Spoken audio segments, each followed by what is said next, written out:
Lowe's knows how to help make your home holiday ready for less. Get Select Style Selections vinyl flooring for just $1.99 per square foot and have it installed before the festivities begin. Our team can help you every step of the way. See a Lowe's Red Vest associate or visit Lowe's.com/holiday install to get started. Lowe's, we help, you save.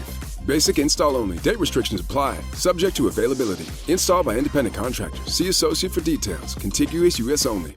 Yeah, what's happening? We bout to bring that action. Gotta hold it down for my Seattle Kraken. Ay, we going beneath the waves. We going beneath the waves. Get it hype, step onto the ice. Ready for some action. Release the Kraken. Ay, we going beneath the waves. Going beneath the waves.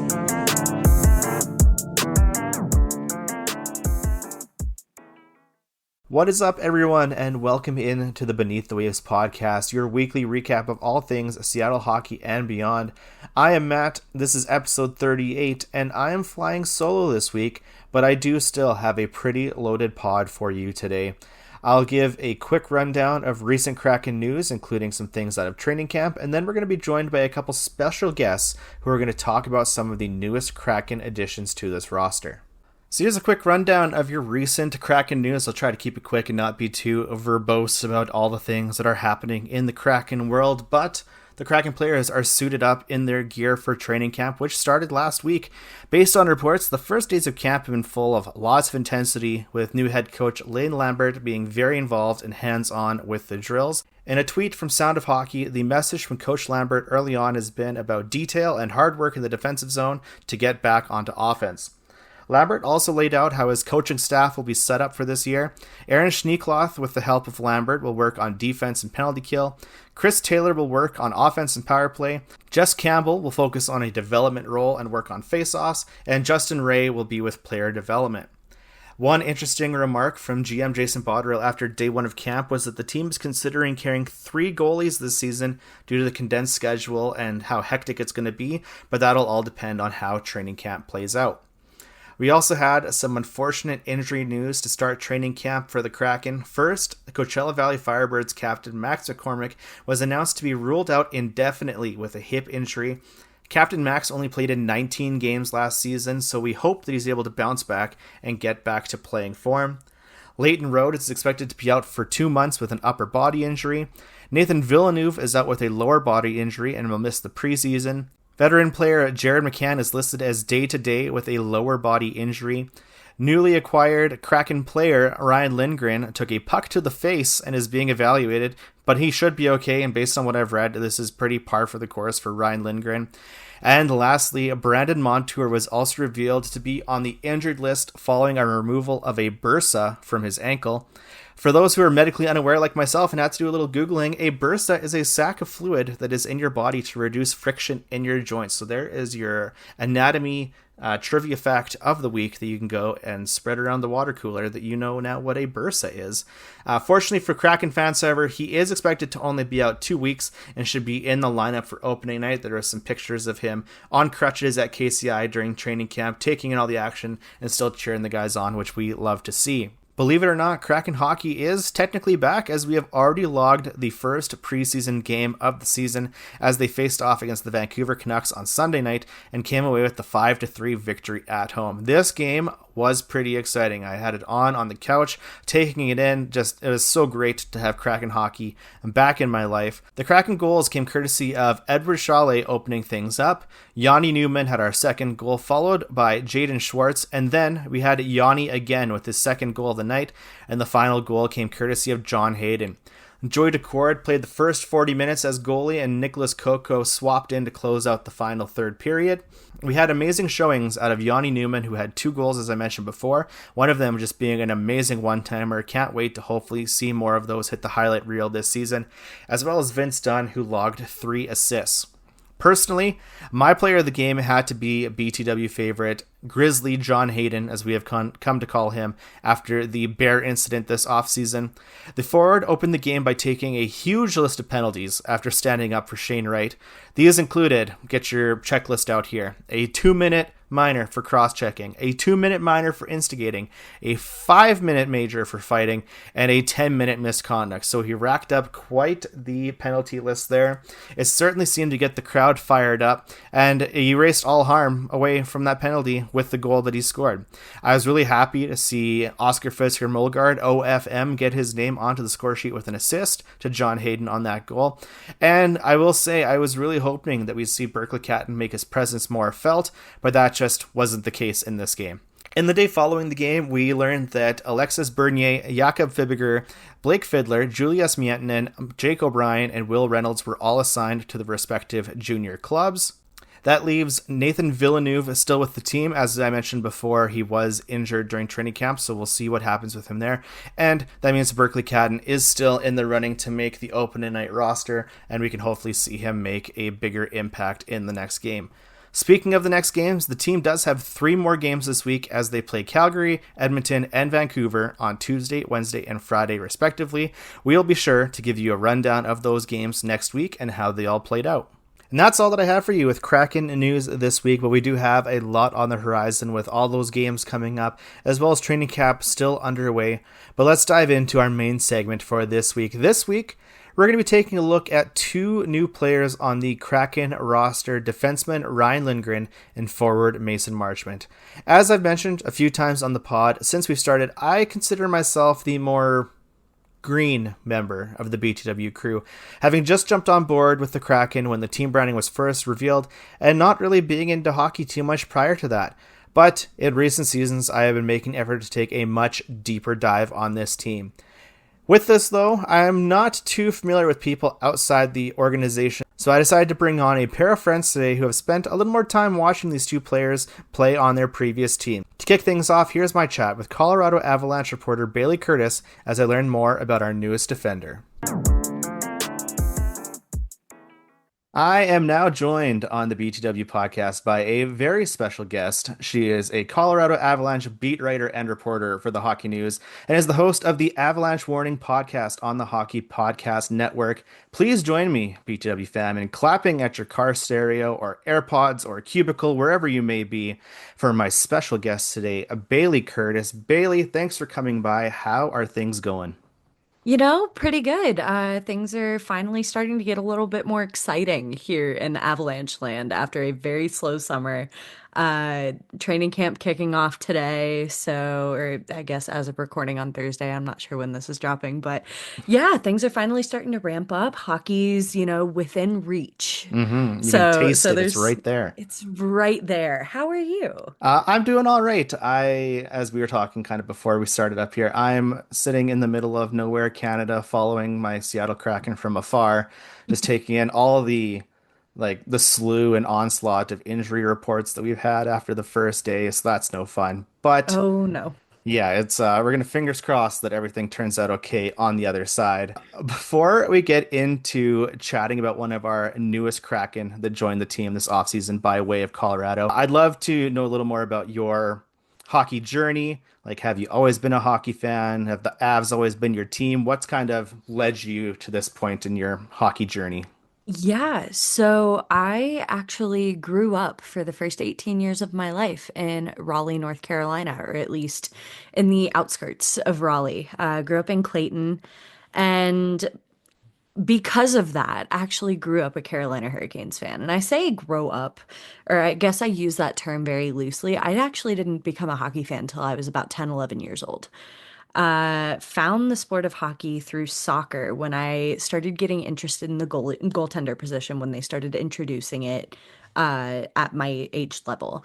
And I had gotten really nervous about goaltending, and my dad told me the great story of Cam Ward and how he stood on his head and during the 2006 Stanley Cup playoffs for the Hurricanes, led them to a Stanley Cup. And at that point, hockey, it was just there. And it was this great, big, beautiful thing, despite the fact that, at the point where I started watching, they sucked. They were not great at all, which is, I guess, how you know that, maybe that's how you know I was a true fan. And starting to get into it, my tickets were super cheap. My dad at the time, and I guess still does, work for Red Hat, but at that time they had a suite in what was the RBC Center. And we got free tickets, or when they were cheap, we'd buy them and go to games. And it got to the point where I was making flashcards to memorize every single player on Awesome. the ice, and I'd bring them to games and have whoever I was sitting with quiz me. And that's just kind of been that's how I fell in love with it. Been a fan ever since. I moved out to Colorado following me graduating high school in 2019. And at that point, I was still a Hurricanes fan, and I had started following them a little bit more closely, getting more in depth with players and their stats and, how they played stylistically and trades around the league and things. And at that point, uh, then stranger, now very good friend Zach Martin was starting a podcast called The Surgecast. And I had been a fan of it before he had even started it, and just kind of seeing how he built it up. And towards the end of season one, of the podcast, he brought me on as a guest, and we recorded what was at that time the longest podcast episode for the show. And we gelled really, really well. And towards the end of the season, he asked if I wanted to hop on as a regular host. I said absolutely. And that's where my podcasting journey started. I was part of that podcast for a couple seasons at that point, and my love of hockey grew. And at that point, I was still trying to figure out what I wanted to do in college, because at that point I was in for athletic training. I had fallen in love with sports medicine my senior year of high school, and found out very quickly that and because of the memorization, it was not for me. And trying to figure out what I wanted to do. And because I was so into hockey, I was like, what if writing's kind of my niche? Hmm. So I found through Zach actually some different writing outlets that allowed me to start covering the Colorado Eagles, which is the AHL affiliate of the Colorado Avalanche out here. A bit of a ways away from where I was at the time. They were about 3 hours away up in Loveland, Colorado, which is northern Colorado for anybody that's unfamiliar. And just kind of fell in love with writing, fell in love with the environment and learning and things of that sort. And I kind of found out about my current position, not necessarily on accident, but I was scrolling on Twitter, found out that the former writer that had my position had left for a different publication, reached out via DM to the Hockey News, was like, hey, I am, still kind of finishing up my college degree because COVID kind of, screwed with Hmm. things a little bit, and was like, hey, are you looking for a new writer? I have these samples here. What do you think? And they were like, absolutely, let's get it going. And that leads to today. Awesome. Well, in preparation for this, I did go back and listen to a couple episodes of the Avalanche Warning. I'll say the crew that you have. I love the banter that you guys have, and you kind of like there's lots of ribbing and talking smack happening, but it's just like good vibes. So if you're listening to this and you have interest in the Avs as well, definitely go do check out the Avalanche Warning because it is a very fun time with you guys. Yeah, no, Gavin and Grant and I are really, really good friends outside of, hockey, podcasting, and things of that sort. And so it creates for a super cool environment. And one of the most recent episodes, we actually brought Grant's brother onto the podcast, who him and his brother have a very interesting dynamic, which created for a very, very fun podcast, I will say. And I've gotten to know his brother really well over the years, and it was that was the most fun I think I've had podcasting in a while, too, because I left the Surgecast well into or a little ways into my time with the Hockey News and reporting with the Avalanche. And so it'd been a while since I had been on a podcast that I, have gelled with people that well, and just kind of getting into that. It's a great time. So yeah, we have a lot of fun over there. Awesome. I love it. So as you said, we're only into the first like day, I guess, of training camp here now. Just as a quick touch on the Avalanche, do you have any particular storyline you're looking forward to playing out over the course course of the season? And why is it the addition of former Kraken bench box Dave Haxtell to your coaching staff?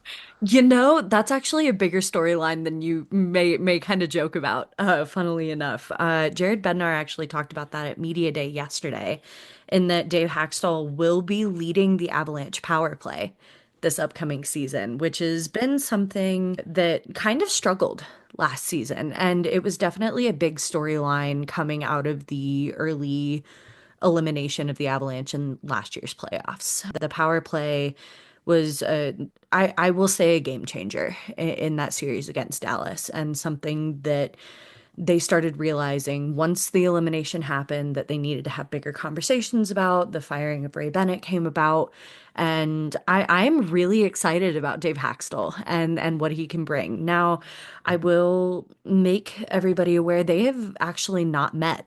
Or Dave has not met with the team in a more official capacity to talk about the power play. That Jared Bednar also confirmed will start happening closer to day 4 of training camp, which will happen on Gotcha. Monday. But there are super high hopes from some of the players talking at Media Day about what Dave can bring, with the addition of Martin Necas from the Hurricanes coming in. Their numbers got a little bit better, but you could definitely tell there's a bit of a struggle. So there's a lot of exciting things surrounding Dave Haxtell heading into this season. One of the other things I'm actually looking forward to as well is the return of Captain Gabriel Landeskog, Hmm. who this is his first training camp since the 2022 Cup winning season. So there's a lot of eyeballs, I will say, on Captain Gabe Landeskog currently, and from just one day of skating in training camp, he looks phenomenal. He fit right back in, his chemistry with Nelson, and looked natural. Or is not like it doesn't, if you had seen him out there on the ice, you never would have guessed he had been No missing for beats three missed. seasons. None of that. Nothing. He looked like that's where he belonged, and that's exactly what you want to see heading into the season. And Coach Bednar made it very, very clear at Media Day as well, as there's no managing minutes unless, or his minutes or his game time, unless Landeskog thinks that he needs his Hmm. minutes managed. He is treating Landeskog like any other player out there on the ice. He's trying not to treat this like a sensitive, okay, he was out for a long time. Let's ease back into this. He is solely trusting Landeskog and saying, hey, if he's fatigued or if he feels like he needs a game off, okay, cool. We'll treat that like we would any other player. Yeah. So I think that's one of the bigger storylines heading into this season, aside from, maybe a Martin Netcher's contract extension. But he made that very, very clear that that is more up to his agent, and we likely will not get any more information about that until there's information to have. So, yeah. This is the story of the one. As a custodial supervisor at a high school, he knows that during cold and flu season, germs spread fast. It's why he partners with Granger to stay fully stocked on the products and supplies he needs, from tissues to disinfectants to floor scrubbers. All so that he can help students, staff, and teachers stay healthy and focused. Call 1-800-GRANGER, click Granger.com, or just stop by. Granger, for the ones who get it done. Gotcha.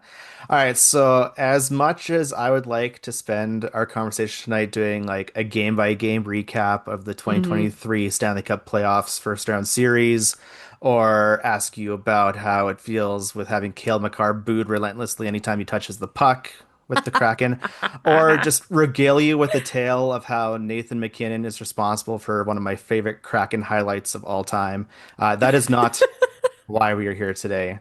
For those wondering, quick aside, Nathan MacKinnon's little hissy fit that led to Ty Carshay's first ever NHL goal when he got called down for the playoffs is one of my favorite highlights of all time. I love seeing just him throw a little tantrum.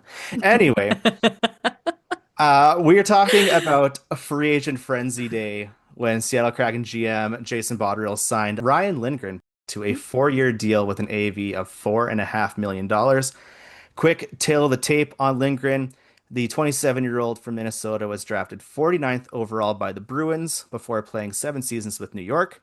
In March, he was traded to the Avalanche, where he played in 18 games with 2 goals and 1 assist. And across his NHL career, he has played in 405 games with 14 goals and 88 assists. So, though his time in Colorado was very short, do you have any sort of broad general assessment on Ryan Lindgren? You know what? He was fine. He's no Cale Makar, Hmm. which I feel like is a crazy statement to say in and of itself. No, he is no Cale Makar. Obviously, he plays a very, physical body type game.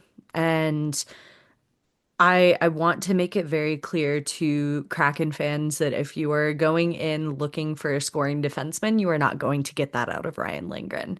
Dang it. Ryan, I know scoring's always something we could use, but in I want to say it was 18 games that he played with the Avalanche. It was only 3 points Hmm. through that stretch, and I will say with that small of a sample size and the speed that at which the Avalanche play, it is a very difficult system to assimilate into. And I feel like maybe if he had gotten a little bit more time with the Avalanche, we could have seen maybe some sort of evolvement with his game. I'm not gonna lie in saying that that's exactly what the Avalanche needed at the time was a guy who could bring a little bit of grit and body on the blue line. Because the only guy you were really getting out of that was Josh Manson. And even then, we were looking for something with a little more beef.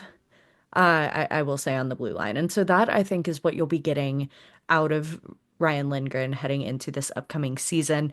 I tried to do as much research as possible on the Kraken heading Thank into you. this podcast.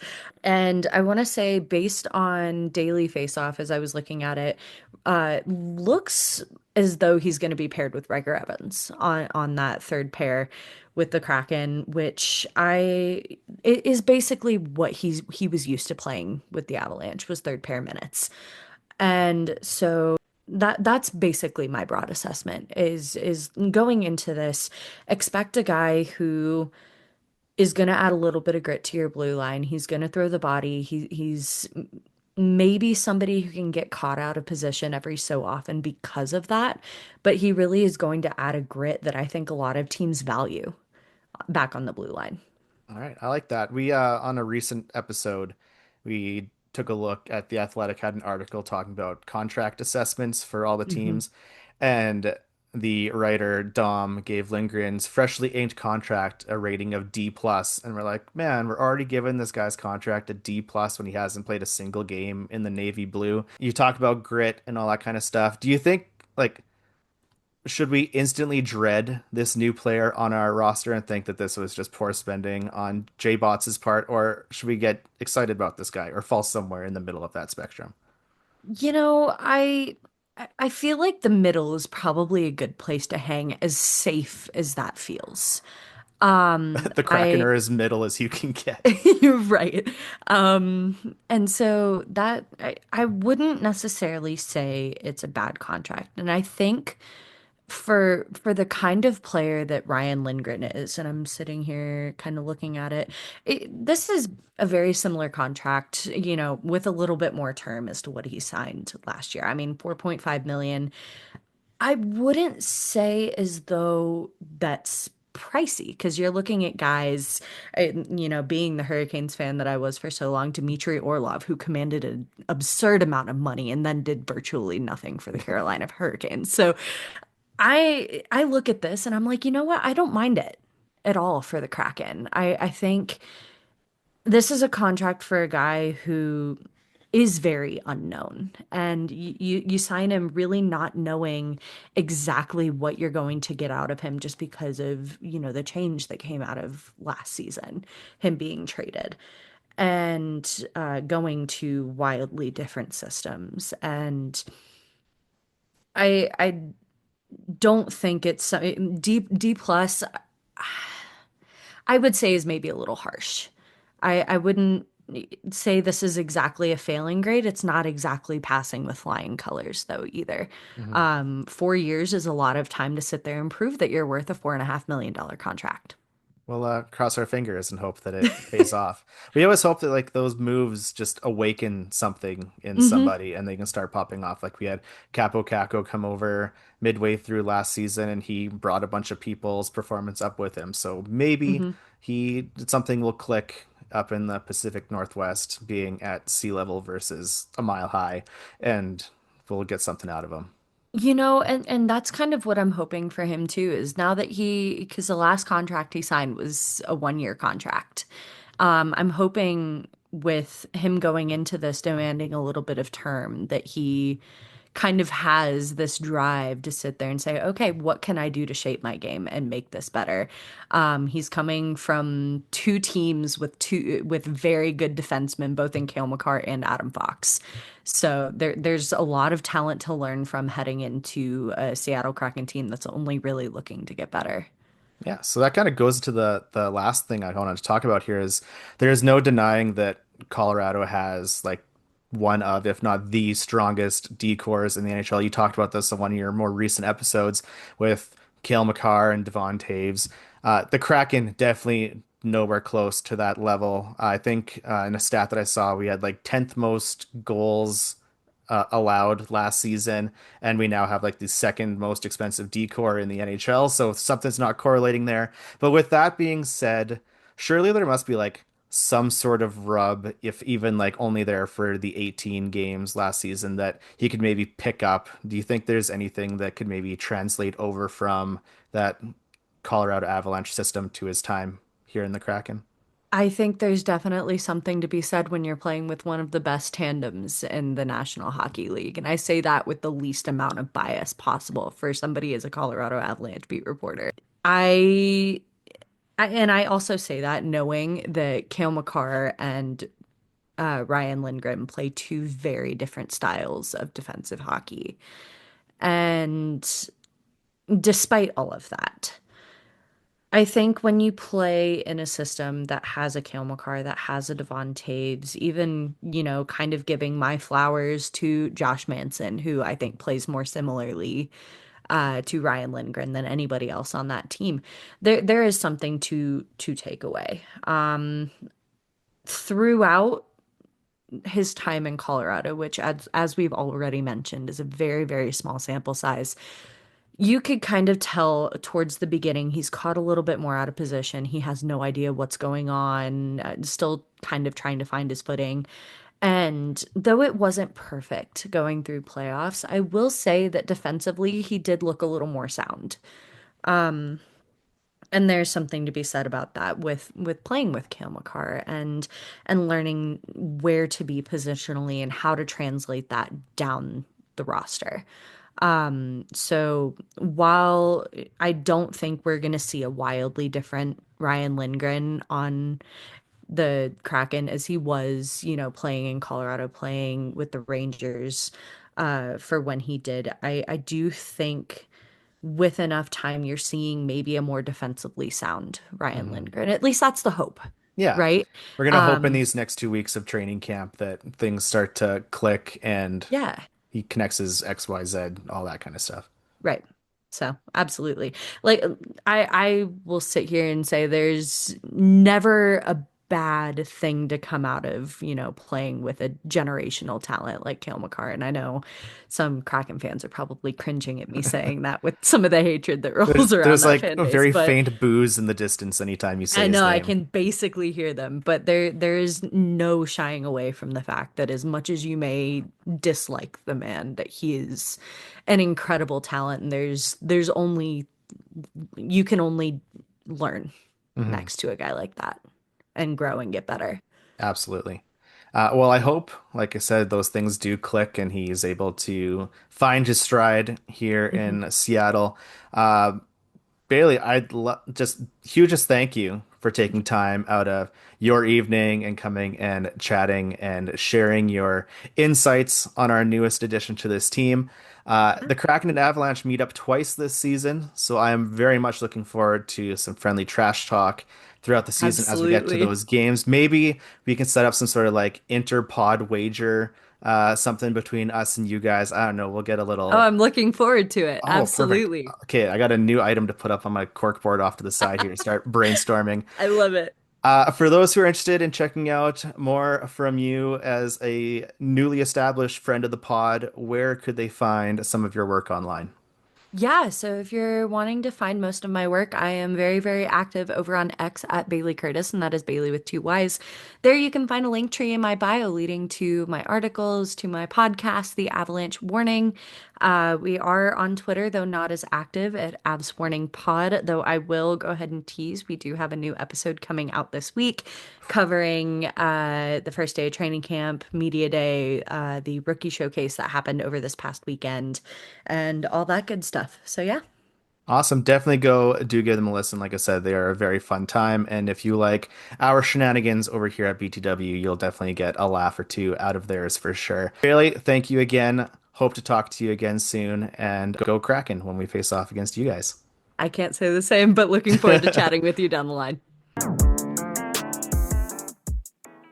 Your season, your shot. The NFL season is rolling, and every touchdown can bring you closer to a payout with DraftKings Sportsbook, an official sports betting partner of the NFL. From first touchdown scorer to anytime TD props or the thrill of live in-game betting, every snap is loaded with opportunity. New customers, this one is for you. Bet just $5 and get $200 in bonus bets instantly. Plus, score over $200 off NFL Sunday Ticket from YouTube and YouTube TV.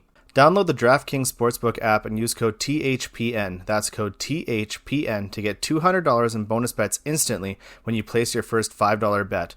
Plus, over $200 off NFL Sunday Ticket from YouTube and YouTube TV. In partnership with DraftKings, the crown is yours.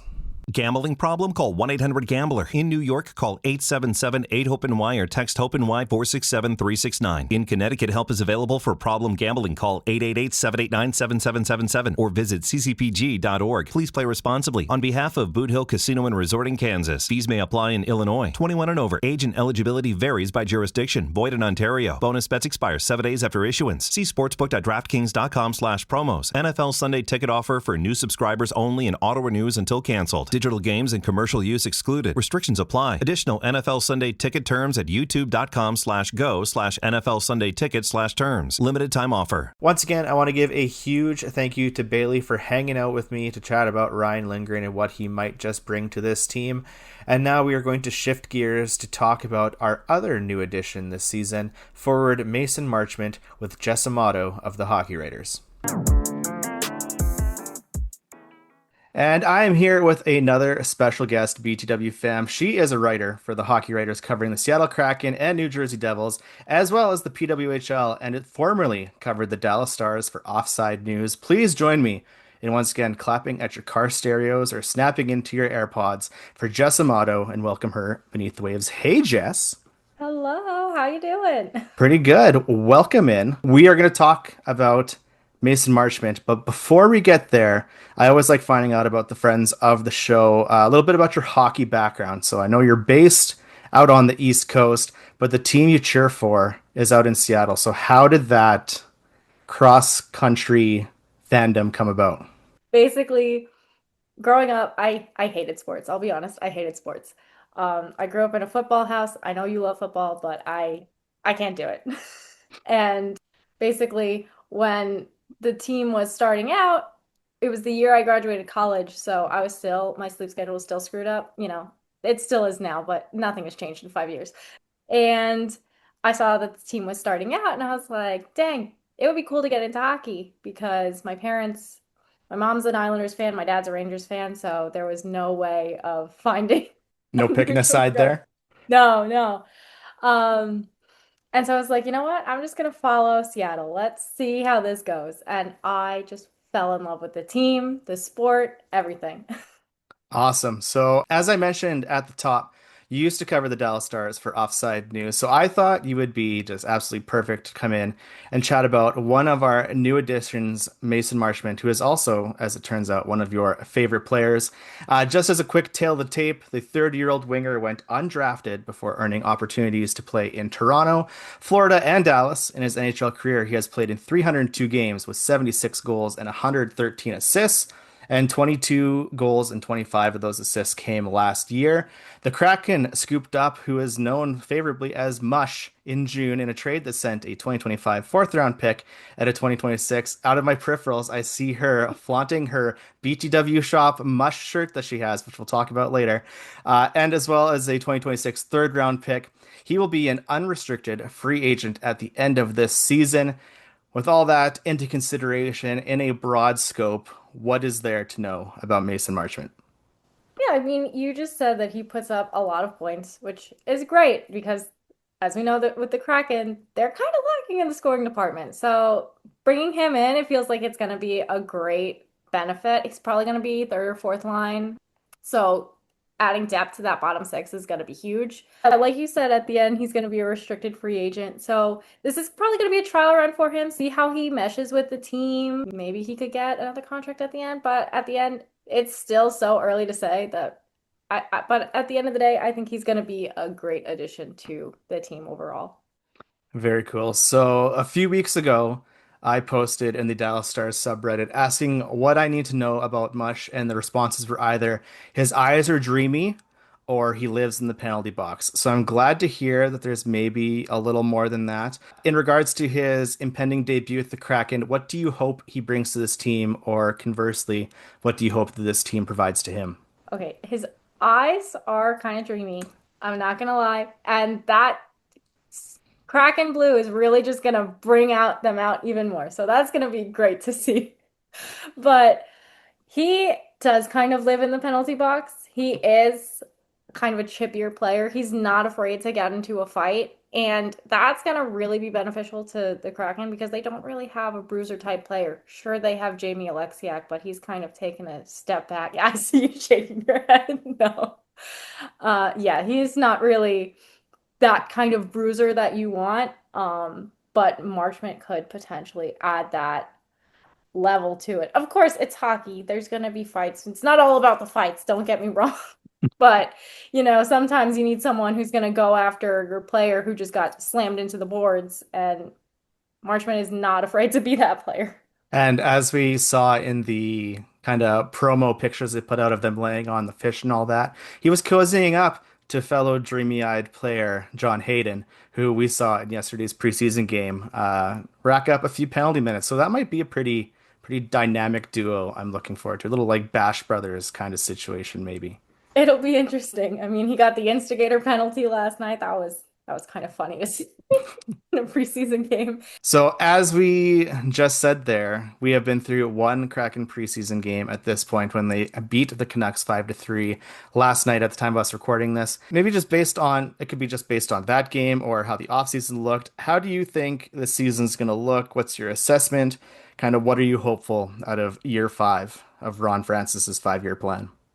Of course, it's hard to say based off of just one singular preseason game. Yeah, we won. And everyone's like, oh, cup run. No, let's settle down.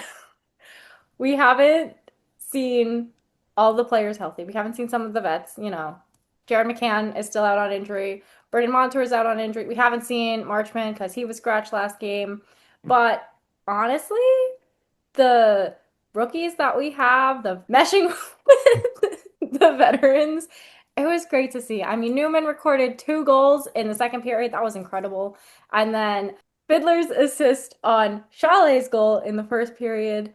Yeah, he got sent back down to Edmonton earlier today. So we're not going to see him much for the rest of training camp and the preseason. But we have a good group of rookies, which it seems like is all Francis cares about. Last thing, next week on our show is going to be our prediction episode. So I'm going to throw a Mush specific prediction your way. How many points is he getting this season? Last season, he had 47. The season before, he had 53. 53 is his all-time high. I think he's going to go for 50 again. I think he's going to be the next Kraken 50-point scorer. He might give Jared McCann a run for his money. McCann, pick up those points. I'd say 50 goals. 50 goals, 50 points. 50 goals would be awesome. Okay, 50 points. I am writing it down. I'm sticking it up my corkboard off to the side here. Jess, thanks for filling us in on the new guy with the dreamy eyes. If people wanted to follow along with your writing, with your works, where might they do that? Yeah, you can check out the Hockey Writers. Definitely check them out. And then you can follow me on Twitter at Jess Amato Writes, and I post all my articles there. And you'll also definitely be seeing some PWHL Seattle stuff coming soon. Very cool. All right, Jess, thank you for hanging out. Go Kraken. Thank you. And looking forward to reading your stuff. Thank you. Big thanks to Jess once again for coming in to hang out with me. And that's going to do it for this week's show. Couple housekeeping items to get us out of here this week. First off, if you would be ever so kind, please head to the podcast app of your choice that you're listening to this on right now and drop a 5-star review. That would mean the world to us. Help us get our name out there a little more. With Kraken hockey starting up again, we are back to weekly recordings, and we can't wait to bring you more Kraken content this season as we wait to see what year 5 has in store. Speaking of store, how's that for a segue? You can head over to bit.ly/BTW store to check out our fan gear that we have for sale. We do have a full range of Beneath the Waves merch, as well as some of our player designs, including designs for Shane Wright, for Joey Decord, for Ty Cartier, and for one of the subjects of our show, Mason Marchment. We have a slick new MASH inspired design for Mason Marchment. So if any of those seem up your alley, go check out the shop. There's almost always a sale going on, so you can get yourself a nice deal on those clothes.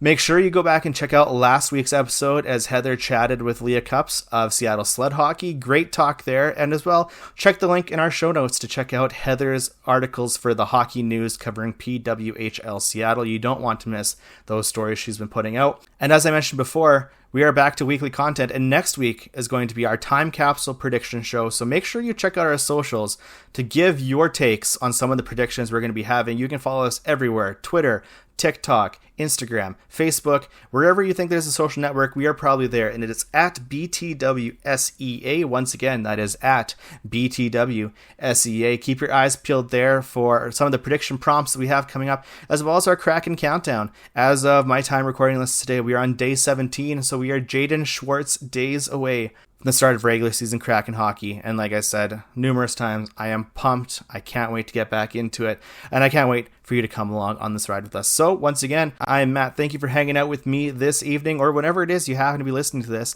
We'll be back in your ears very soon.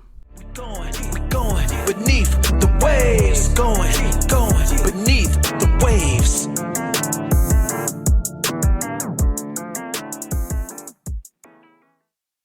Your kids could get free or low-cost health coverage from Medicaid or CHIP.